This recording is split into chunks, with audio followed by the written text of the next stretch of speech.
Bienvenidos al gran parque temático de Madrid y La Mancha, donde las masas de autobuses, las tiendas para turistas y los japoneses se agolpan sin orden por cada callejón.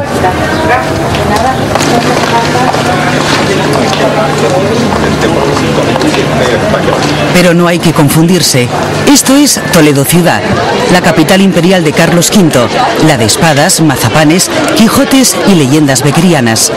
Una ciudad con apenas 60.000 toledanos que puede ser cualquier cosa menos urbana.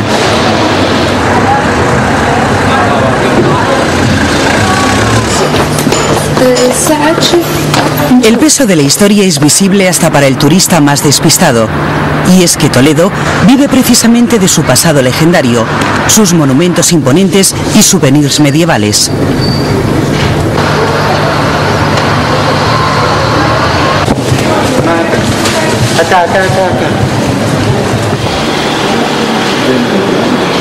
Aquí, quien no es guía turístico es artesano.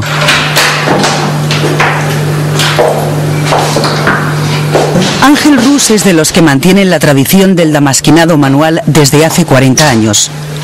Lo que lo diferencia de cualquier otro es que trata sus piezas como verdaderas joyas. Este matiz le ha permitido viajar por los 5 continentes.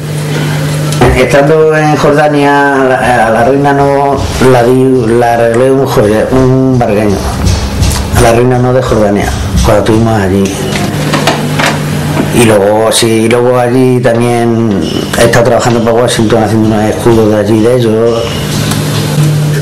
Damasquinar es el arte de incrustar sobre acero metales nobles como el oro. Pues el damasquinado de Toledo viene del estilo de los árabes, cuando estuvieron aquí en Toledo, y entonces venía como más vasto.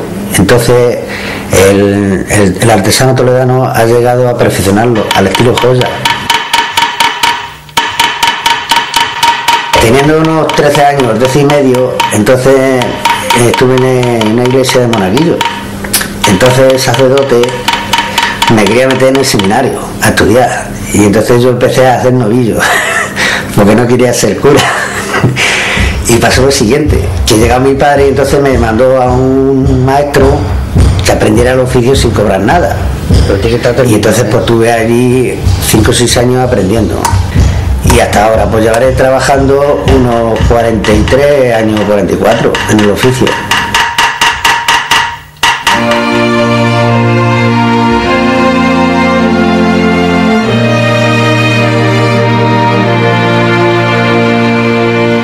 Si nos alejamos unos metros del casco antiguo, el paisaje cambia radicalmente. Toledo aún es conocida por los hebreos como el Jerusalén de Serafat. Algunos escritos demuestran que fueron los judíos, y no los romanos, quienes fundaron la ciudad porque dicen que aquí encontraron su segunda tierra santa, con sus 7 colinas y el río que la protege.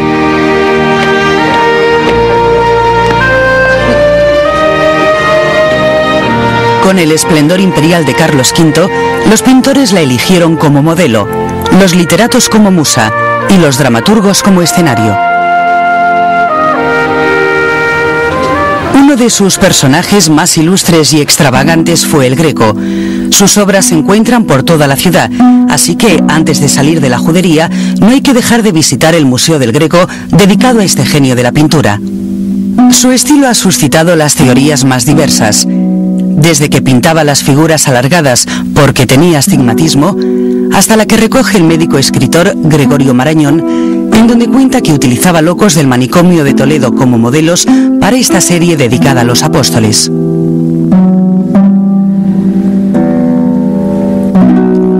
Ser dueño de una casa con historia tiene sus inconvenientes porque está prohibido modernizar o restaurar este patrimonio sin consentimiento institucional. Como resultado, muchas familias han dejado el casco histórico. Emeterio es uno de los pocos que no ha abandonado la judería. Desde hace años se ha dedicado a descubrir los secretos de su casa. Buenos días. Yo que he sido albañil, pues he ido descubriendo cosas que había tapadas, como son estos arcos y son estos escudos que hay aquí. y la estructura de la casa está conforme estaba.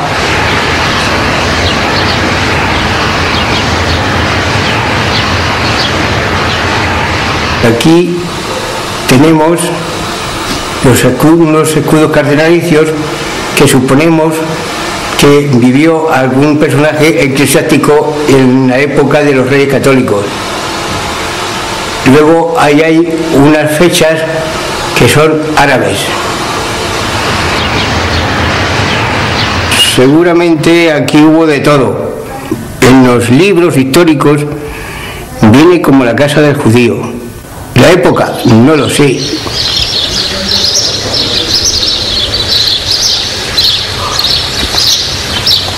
Bueno, pues estamos precisamente debajo del patio, que este sótano fue excavado en la misma roca, porque las paredes son roca completamente, y esto fue antiguamente donde metían las caballerías, y luego posteriormente pues fue también carbonerías, donde guardaban el carbón, el cisco y el picón. Si el visitante viene por pocos días a la ciudad, lo va a tener difícil a la hora de elegir entre los más de 70 recintos religiosos, museos, sinagogas, mezquitas o monasterios. Así que conviene sentarse y seleccionar bien.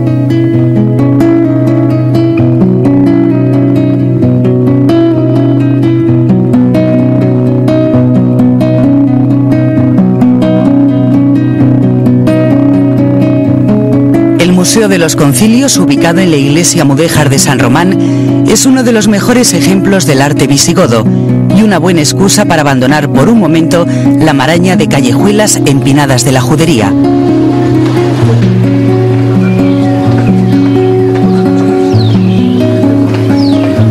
En el siglo XVI Toledo tenía 60.000 habitantes. 5 siglos más tarde la cifra sigue siendo la misma.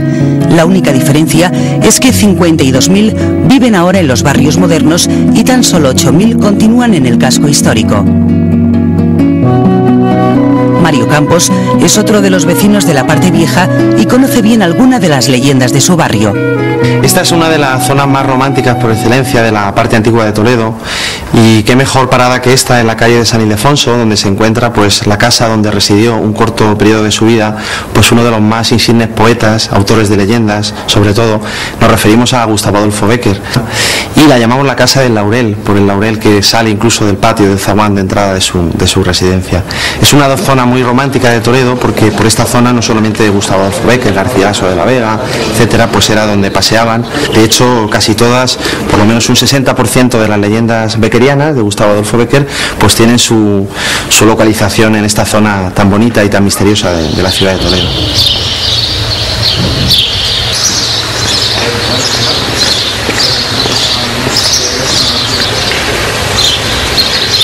Seguimos estando en esta zona romántica por excelencia de la ciudad de Toledo, y en esta zona también de conventos. Coinciden en esta zona de la ciudad los conventos y el Toledo romántico, ¿no? Y en concreto estamos, a mis espaldas pueden ver pues uno de los cobertizos que se han conservado en la ciudad. Son construcciones muy típicas de esta parte de Toledo y tienen su origen en la época casi medieval, siglo XIV, XV y XVI. Se hicieron porque en Toledo, digamos que no había suficiente espacio para vivir, no había más calles, había muchísimos habitantes, la ciudad estaba superpoblada. Y es curioso que sepan que pues en el siglo XIV, en la época de Juana la Loca, precisamente fue ella quien pues impidió que se construyesen más, porque la ciudad se estaba oscureciendo, se estaba ensuciando día tras día. Pues sacaron unas ordenanzas reales mediante las cuales pues se tenía que regular la altura máxima. Era la de un caballero montado a su caballo con su lanza extendida o su arma extendida, esa era la altura máxima. Mario no puede evitar el tono de guía porque ha tenido que contar la misma historia a muchos grupos de japoneses. Este es el Paseo de San Cristóbal, es uno de los paseos más agradables de Toledo por la luz que tiene, la ubicación, está encima del barrio judío de Toledo, que fue de los más grandes de Castilla, ¿no? Y es curioso porque en esta misma plaza de San Cristóbal o Paseo de San Cristóbal se sitúa una de las leyendas que más fama han dado a esta ciudad tan antigua. La leyenda lleva por título Una noche toledana. Es una expresión conocida en muchas otras partes de nuestra geografía, pero a veces conocida de forma errónea o equivocada, porque mucha gente cuando viene a la ciudad pues se piensa una noche toledana, será una noche agradable, una noche de diversión, y la leyenda nos cuenta todo lo contrario, es una noche de terror, una noche de horror por una matanza que aquí se produjo en el año 812, cuando la ciudad era dominada, gobernada con mano de hierro por un gobernador musulmán. Y ante esa situación, pues la población de Toledo se cansó de la tiranía de este gobernador musulmán y un día fue decapitado. Años más tarde, 400, quizá 500, según dicen algunos historiadores toledanos, murieron de la misma forma, decapitados en este mismo lugar, que se llama Plaza de San Cristóbal, pero que los árabes llamaron Montichel.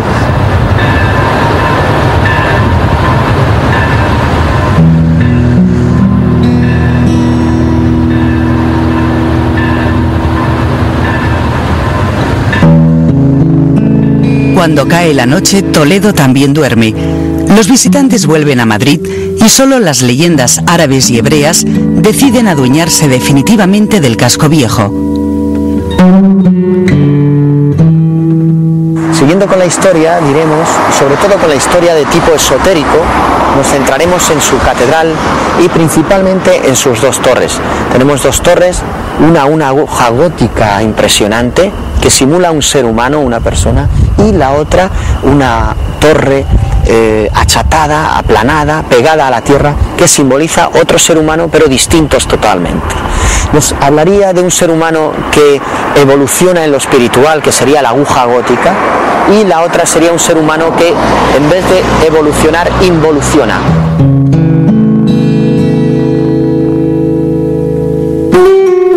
En cualquier rincón podemos encontrar un toledano orgulloso de sus conocimientos históricos, dispuesto a enseñarnos la ciudad bajo un punto de vista más insólito.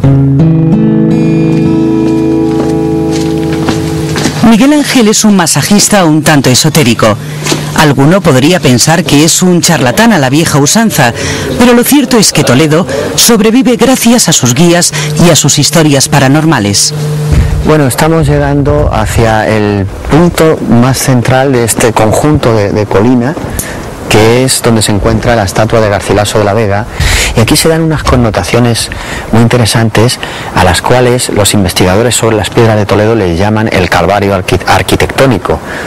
Es un conjunto y un enclave de arquitectura que enfoca los presbiterios o cabeceras de los templos de la ciudad y conventos mirando hacia este centro sagrado, vamos a decir, este núcleo de energía. Esto que denominan el calvario arquitectónico solamente se dan en la ciudad de Roma y en la ciudad de Toledo. La creencia en las energías de tipo telúrico está muy arraigada en la ciudad.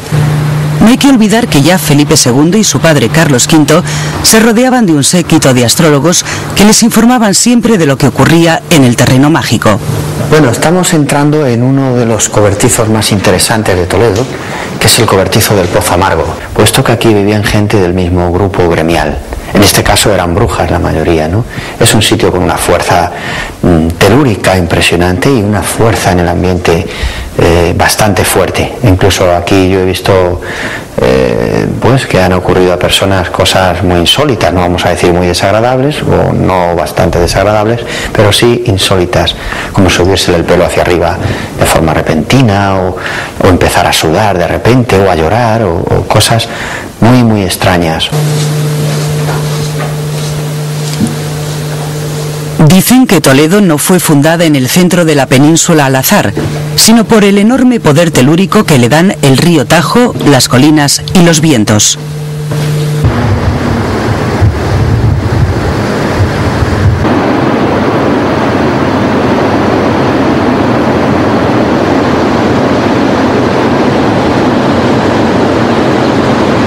Esta es una de las ventajas fundamentales de vivir en una ciudad tan pequeña. Con solo cruzar el puente de Alcántara ya hemos salido de la ciudad.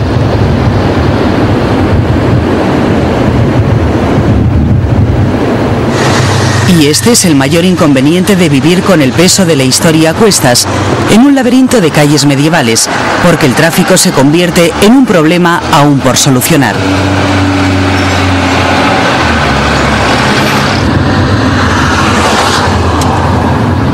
Una de las opciones es retirarse a un cigarral, lejos del mundanal ruido, como hacía Benito Pérez Galdós cuando quería buscar la inspiración de sus novelas lejos del caos madrileño. Esto es una casa que solamente tiene 50 años y la persona quien lo hizo era el director de la fábrica de armas. Y él tenía su plantilla trabajando allí en la fábrica y subieron aquí para construir la casa para él, ¿no? Y tenemos planos de la barandilla que tenemos y las rejas que tenemos en las ventanas, hecho de artistas que trabajaban allí en la fábrica de armas. La palabra cigarral ha venido de la palabra grillos, ¿no? Que antes, cuando todo el mundo vivía en el casco antiguo, pues escuchaban grillos por la noche. Y poco a poco, cuando la gente salía de la ciudad comprando terreno y haciendo casas, pues entonces eran la gente que vivía donde sonaban los grillos. Eso es donde ha venido la palabra cigarral. Jane es norteamericana y ha comprado una de estas típicas fincas castellanas. La única forma de amortizar semejante inversión es abrirlo a la hostelería y a los grandes acontecimientos sociales. Los cigarrales aquí en Toledo tienen unas normas que tienen que cumplir, y una de las normas es la parcela tiene que tener por lo menos 20.000 metros, y esos 20.000 metros tiene que tener vistas a Toledo. La otra norma es, una vez que tienen los 20.000 metros, pues solamente se puede construir 10% de esos metros en total. Aquí en Toledo los cigarrales siempre han sido pasados de familia a familia, ¿no? Y ha sido un poco misterioso en el sentido de una persona que no ha tenido la experiencia de entrar en un cigarral, pues aquí en el cigarral de las Mercedes, por lo menos como está abierto al público, esas personas que nunca han estado en un cigarral y querían saber lo que es, pues suben aquí arriba y yo creo que están un poco sorprendidos. Pues el dueño del cigarral, la persona quien ha comprado el cigarral, puso el nombre de su madre como Mercedes, y el nombre eso es donde sale el nombre cigarral de las Mercedes. Y dicen que Mercedes aún vive aquí, ¿no? Que a veces se parece, ¿no? En cosas misteriosas, como en todo Toledo que tiene leyendas, pues tenemos nuestra leyenda aquí y que se llama Mercedes, ¿no? Pero es buena.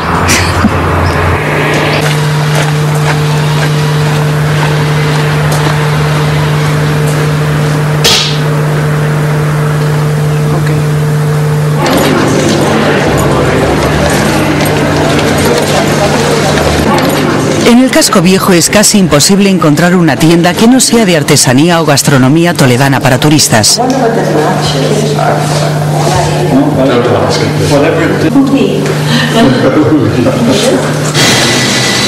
Las espadas son mundialmente conocidas desde que Carlos III fundara la Real Fábrica de Armas en el siglo XVIII, aunque ya en tiempo de los romanos se hablaba de ellas. Hoy en día las fábricas de Toledo se encargan de la exportación, y es que las visitas no se marchan de la ciudad sin su recuerdo. En conjunto tendremos como unos 200 modelos diferentes de espadas, que las podemos clasificar en espadas europeas, espadas españolas, espadas de cine, espadas fantásticas. Pues tenemos desde lo que son reproducciones de museos y que podemos encontrar, como es una tizona española calada o una espada de Carlos III. Luego nos pasamos a la sección de lo que serían las espadas fantásticas, que recogen un poquito la fantasía de todo lo que son los cómics, películas tipo Conan y todo ese tipo de series. Y posteriormente tenemos todo lo que es la sección de arma japonesa, que aunque parezcan todas iguales, todas son diferentes, porque aquí hay desde lo que es el tachi de los shogunes o grandes señores feudales del Japón, a las katanas, wakizashis y los pequeños que son los tantos, que cada uno se utilizaba para una cuestión diferente. Hay algo que influye mucho en el éxito o no éxito de la venta de espadas, y es sin duda alguna los acontecimientos cinematográficos. Cuando sale alguna película que tiene un éxito bueno, notamos el incremento de ventas de esas espadas. Una de las de mayor venta actualmente es la espada de los templarios, que es un acabado en oro plata con decoraciones pintadas a oro en mano y que está teniendo mucho éxito en el mercado, ya que los templarios siempre ha sido un tema que ha llamado mucho la atención a la gente y que la gente investiga y les gusta. El propio expresidente de los Estados Unidos, Jimmy Carter, no pudo evitar su debilidad por las películas fantásticas y en su visita a la ciudad se llevó la espada exclusiva de Conan el Bárbaro. Perderse por el interminable laberinto de calles ancladas en el tiempo nos da una idea de cómo tuvo que ser aquel Toledo imperial de hace 5 siglos. Y eso a pesar de que las huellas de la guerra civil aún se noten en algunos edificios como la antigua iglesia hospital.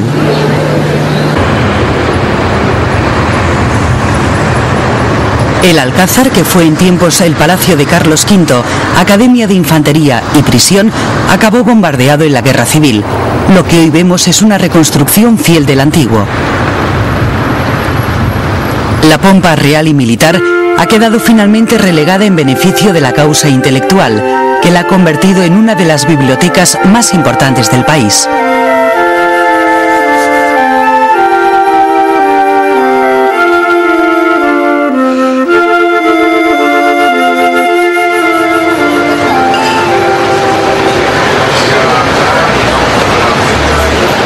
Tampoco queda nada del ambiente indescriptible, como gustaban denominar a Toledo los chicos de la madrileña residencia de estudiantes de los años 20. Aquellos enfants terribles no eran otros que Lorca, Dalí, Pepín Bello y Alberti, capitaneados por Luis Buñuel, que fundó la curiosa Orden de Toledo. Para ingresar en el selecto grupo de intelectuales era necesario amar la ciudad sin reserva, emborracharse por lo menos durante toda una noche y vagar por las calles sin rumbo.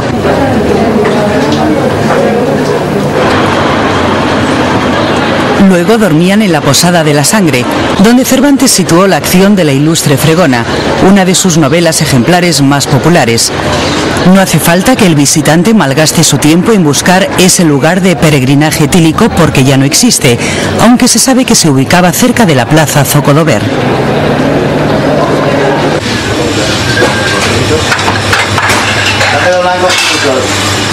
El restaurante de Adolfo es uno de los más elegantes de la ciudad.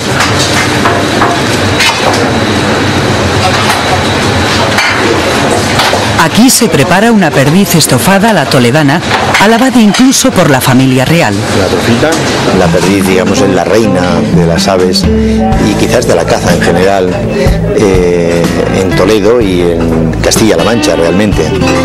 Se hace de varias formas, se hace en escabeche, se hace en paté y se hace realmente como la hemos hecho hace un momento, que es estofada con vino blanco, poca acidez. Y siempre, pues lógicamente, los ingredientes que habitualmente se utilizan siempre es casi la cebolla para cualquier cosa, tanto las pimientas negra, sobre todo, y siempre aromatizamos con hierbas como el tomillo, el romero. Y así habremos terminado y habremos emplatado para servir esta perdiz roja de Toledo estofada. Su cocina también ha cautivado el paladar de los visitantes de países más lejanos. Esto le animó a abrir otro restaurante en Japón, donde también se pueden degustar algunas delicias toledanas. Pues en Tokio los japoneses saben comer muy bien, a pesar de que realmente coman solamente comida cruda, pero realmente la perdiz era uno de los platos que más les gusta, tanto allí como les gusta, por ejemplo, aquí en España, es decir, la aprecian muchísimo. La anécdota real es que al rey, lógicamente, nuestro rey de España, le gusta muchísimo la perdiz. La perdiz es una de las, quizás, de la comida que más aprecia él, y a mí en más de una ocasión que yo he tenido la suerte de servirle, lógicamente en una de ellas o en dos me llegó a decir que era la perdiz más rica que había tomado, la cual agradezco muchísimo, pues porque de alguna manera viene da las palabras el rey de España. La catedral marca el centro de la ciudad. Se empezó a construir en el siglo XIII en pleno gótico, pero es una amalgama de estilos que incluye el mudéjar, el renacentista, el barroco y el neoclásico. Y como no podía ser de otra forma, en 1900 ya fue la primera catedral de España que abrió las puertas de su museo a las visitas organizadas.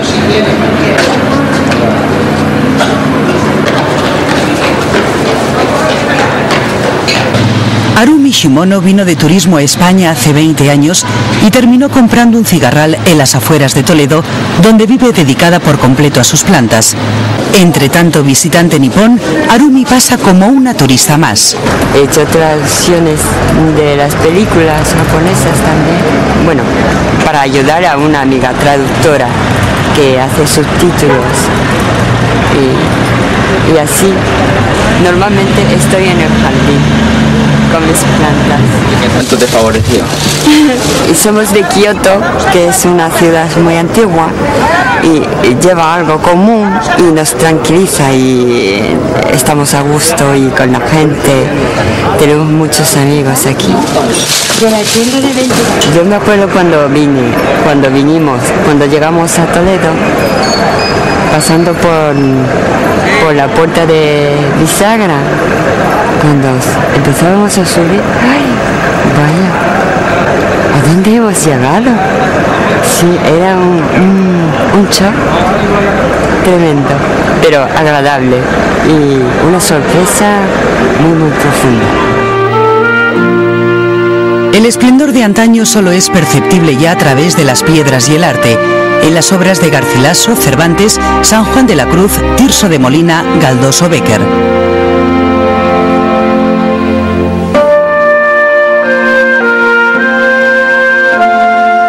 Quizás estar a tan solo 70 kilómetros de Madrid la haya perjudicado más que beneficiado, porque la capital ha terminado absorbiendo la vida urbana que desde hace 500 años atrás heredaba Toledo. El siglo XX ha pasado con menos brillo, aunque es ese mismo aspecto decadente el que le ha dado un nuevo encanto, según los miembros de la Orden de Toledo. Al final, lo que queda es la luz de Castilla, un espectáculo gratuito que a veces se agradece más que 1000 espadas damasquinadas.